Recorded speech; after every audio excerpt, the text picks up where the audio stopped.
1910 मध्ये घडलेली ती घटना. एक 15-16 वर्षाचा युवक रशियामधल्या एका रेल्वेनं प्रवास करतोय.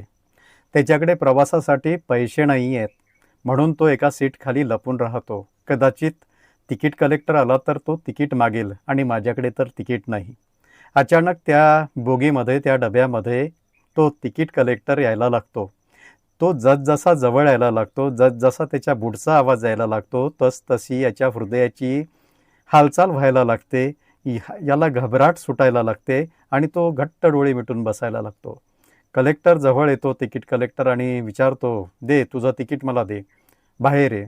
असं म्हटल्यानंतर तो गोंधळतो. अवतीभोवती बघतो तर त्याला कुठेतरी कागदाचा एक तुकडा, पेपरच्या रद्दीचा एक तुकडा दिसतो. तो तो हातामध्ये घेतो.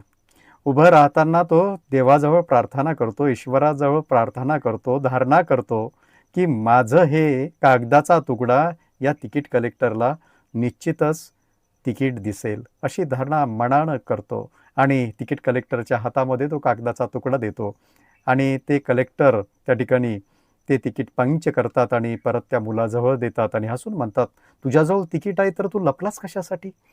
मुलगा अजूनच त्या ठिकाणी गोंधळतो. परंतु ही विस्मयचकित करणारी घटना त्यालाही म्हणजे विश्वास बसत नाही. खरंच तिकीट कलेक्टरने याला पंच मारलाय आणि परत मला ते तिकीट म्हणून दिलंय.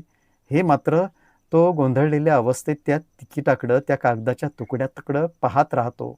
मंडळी, हा दुसरा तिसरा कोण नसून रशियातला प्रसिद्ध झालेला, मनावरचे अनंत प्रयोग केलेला आणि मनाला जर धारणेनं जिंकता येतं किंवा मनाला जर धारणेचा आधार दिला, धारणा जर आपण तशी त्या ठिकाणी आपण स्वतःच्या मनानं घेतली तर आपलं रूप आपण काहीही करू शकतो.